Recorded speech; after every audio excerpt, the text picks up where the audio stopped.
Salut à tous, aujourd'hui on se rejoint pour un petit déballage d'un smartphone et cette fois-ci c'est la boutique Geekbuying qui est représentée. Donc c'est là-bas que je l'ai pris. Donc on a le... C'est un smartphone qui n'est pas récent, qui a déjà été testé, mais qui a une petite spécificité très intéressante. Alors aujourd'hui, oh une belle boîte, le Meizu Pro 7. Meizu Pro 7, très très jolie boîte d'ailleurs. Le téléphone il est scellé, donc comme vous pouvez voir, on est sur du 4 Go de RAM, 64 Go de mémoire interne.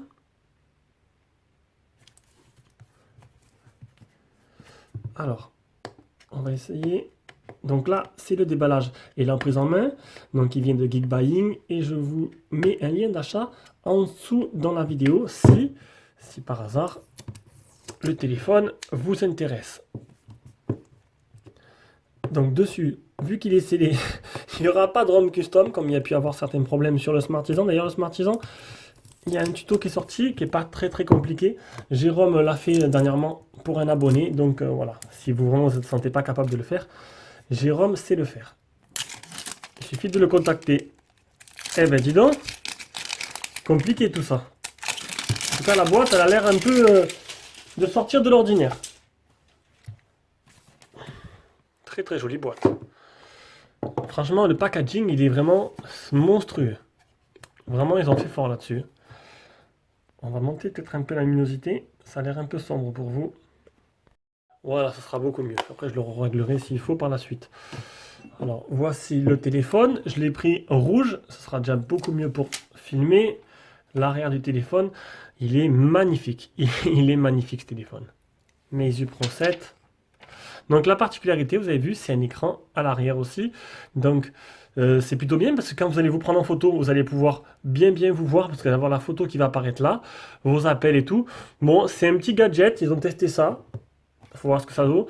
Donc, on a le petit trombone là. Voilà, on baisse un peu. Le petit trombone là. Comment elle s'ouvre? J'espère qu'il y aura quand même un silicone, quelque chose, parce que bon, l'écran à l'arrière, c'est là où on pose le téléphone. Un chargeur, alors un chargeur avec, il n'y a pas la prise européenne.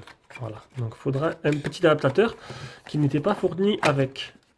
Et en fait, la boîte, il n'y a que le chargeur dedans. Ah, il y a l'air d'avoir un silicone. Heureusement, j'ai envie de dire.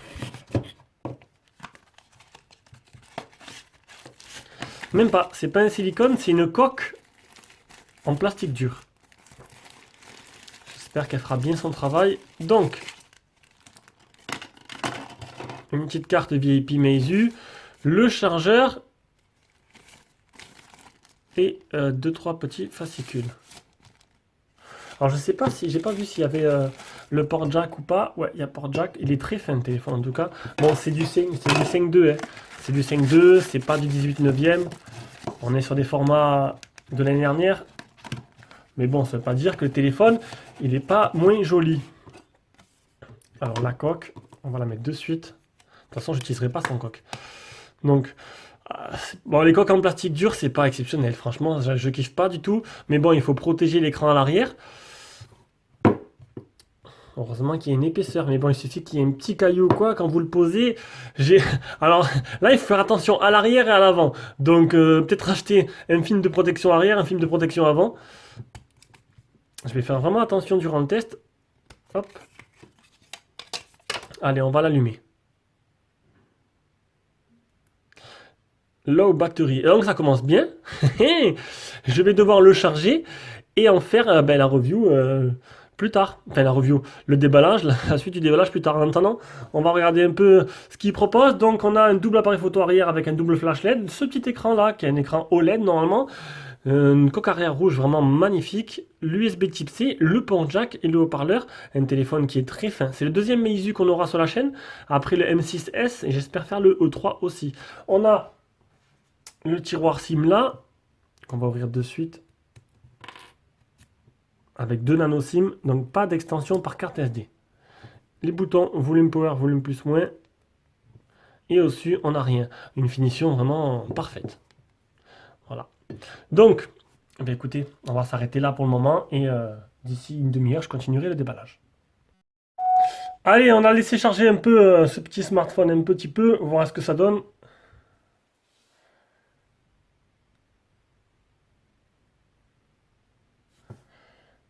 Hop, j'ai reçu les lettres. J'avais manqué des lettres et du coup j'ai reçu un pack de lettres d'AliExpress qui me permet de... Ben, je vais pouvoir mettre le nom du téléphone. Bon là, je peux pas marquer Meizu Pro 7 en entier. Bon, c'est un petit détail, hein, c'est juste pour le fun. Et regardez, et le petit écran Meizu derrière qui s'est allumé. Alors, ah, il est qu'à 13%, je sais pas si on va pouvoir faire grand chose. On arrive directement sur le menu principal. Donc, il n'y a pas de... On n'a pas pu paramétrer le téléphone. Derrière, on peut voir... Il n'y a rien. Il n'y a rien derrière. Il n'y a rien qui apparaît. Donc je découvre... Ah si, il y a l'heure. Il y a l'heure qui s'est mise pour l'instant. Donc je les découvre en même temps que vous, hein. Donc ça, c'est la surcouche Meizu que tout le monde connaît.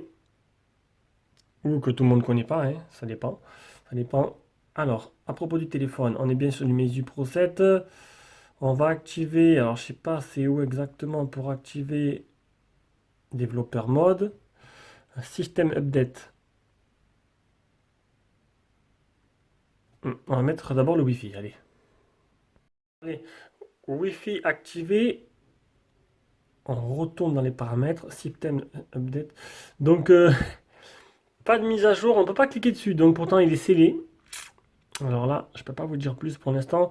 Le langage, on va le mettre en français. Donc, on va bien avoir français France. Pam, région France. Ça y est. Nickel. Il a l'air d'être très très fluide. Alors, dans les menus, Google, sauvegarde, synchronisation entre compte Meizu, batterie, empreinte digitale.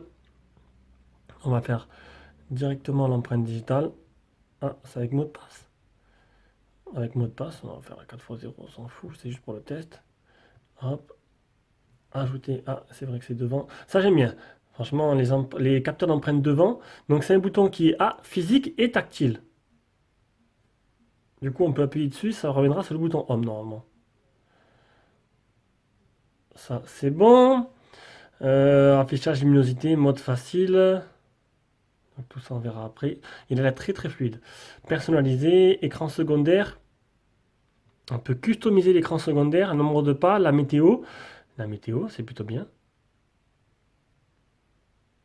Donc, il y a la musique automatique. On va l'enlever. Parce que sinon, on va rien voir.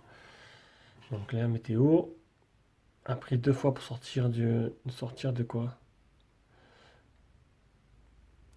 Pour sortir de quoi? De veille?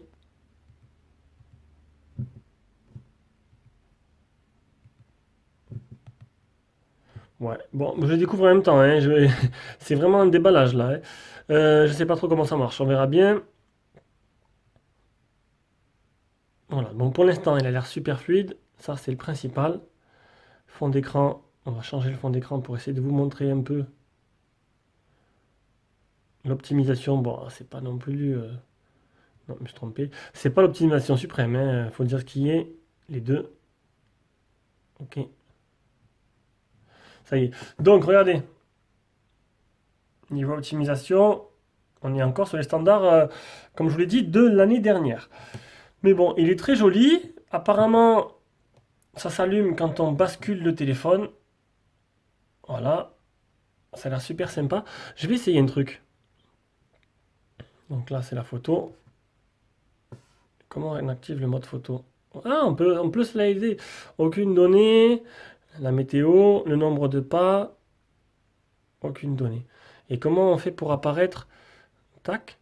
Écran secondaire activé. Yes! Salut les amis! Ah, ça c'est un petit truc non négligeable quand même, qui permet de faire des photos bien cadrées avec l'appareil photo principal. Et ça, c'est veuillez gérer sur l'appareil principal.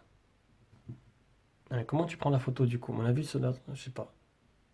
Ah, c'est marrant ça. Faut appuyer là, puis faut voir. Faut voir peut-être à mon avis avec touche volume. Non, c'est plutôt pas mal. Donc, du coup, on va d'abord le capteur d'empreinte. Ah. Donc, il faut appuyer et après ça déverrouille. Donc, ça a l'air plutôt rapide. Je vais peut-être éteindre ça. Hop, ça éblouit un peu. On va faire ça. Et on va prendre maintenant quelques photos. Alors, photo, beauté, vidéo, ça a l'air plutôt simple, HDR. On verra, là je ne touche rien pour l'instant, hein. Je laisse les paramètres comme ça et on verra un peu mieux durant le test. Ah, déjà les photos, elles ont l'air vraiment très jolies. Est-ce que je peux faire un effet avec le double appareil photo? Voilà, nickel.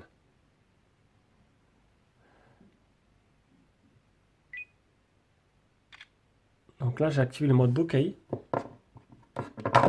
On peut le désactiver. Déjà, c'est assez intuitif, tout en français. Et la qualité photo, là, elle a vraiment au rendez-vous, hein. Voyons voir.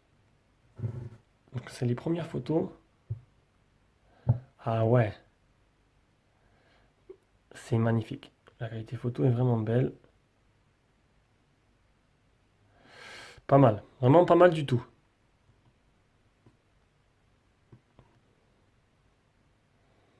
Ça, c'est le mode bokeh. Franchement, nickel, regardez. Il prend vraiment les contours. Ça, il est vraiment bien foutu parce qu'il prend les contours du personnage et tout le reste est flou. C'est pas comme les Chinois où ils te mettent juste un rond autour. Enfin, tes autres téléphones, on va dire low cost, où tu as juste le rond autour. Là, c'est un changement bien foutu. Le sujet est bien mis en avant. Ça, je suis impressionné là. Je suis vraiment impressionné. Le téléphone, il a l'air vraiment fabuleux. Même en zoomant, la qualité photo, elle est au top. Au top. Eh ben, écoutez, surpris, hein? Allez, maintenant, on va aller voir le prix et les caractéristiques. Alors, le Meizu Pro 7, déjà, je vais vous montrer, il existe en plusieurs couleurs. En blanc, en rouge, enfin, c'est blanc, ça fait un peu crème, et en noir. Plutôt, ah, une couleur argent, là aussi, c'est plutôt pas mal. Elle est plutôt jolie. Donc moi, c'est le modèle rouge. Il est à 251 euros, donc je vous mets le lien d'achat en dessous de la vidéo. Alors, pour l'instant, franchement, j'adhère totalement. C'est un régal, ce téléphone. Alors, le téléphone, écran 5.2 Super AMOLED en Full HD, processeur Helio P25 de chez Mediatek, Flammy OS pour la partie OS tout simplement, 4 Go, 64 Go de mémoire interne, 16 mégapixels l'appareil photo à l'avant et 2 x 12 à l'arrière, un Sony IMX 386. 3000 la batterie, c'est marrant, ils ont joué bien à 0 là, c'est 3000 pas 300, multilangage, 3G, 4G, donc les bandes 4G, il manque la 20 et la 28. Du coup, on n'aura ni la 20 ni la 28. Donc, ce sera plutôt limité. Donc, déjà, vous aurez la 4G sur les autres bandes, mais s'il y a pas des endroits où il n'y a que la B20, ça va être difficile, hein. Vous aurez le H+. Après, ça peut ne pas déranger à tout le monde. Certains, c'est éliminatoire, d'autres non. Moi, je trouve pas que c'est vraiment éliminatoire. Ça dépend où vous êtes. Si vous êtes dans une grande ville, il n'y aura pas de problème. Vous capterez sur les autres antennes. Si vous êtes dans un village, ça, il faut regarder ce qu'il y a à côté de chez vous. Voilà, voilà. Mais écoutez, plutôt joli, très réactif, écran AMOLED magnifique. Derrière, c'est un petit gadget supplémentaire, voir si ça sert vraiment, je vous dirai ça. Déjà pour les photos, c'est bien. Maintenant pour le reste, mais bon, on est sur c'est le Meizu haut de gamme de l'année dernière et c'est plutôt pas mal. Allez, je vous fais de gros bisous, on se retrouvera pour le test. Ciao, ciao.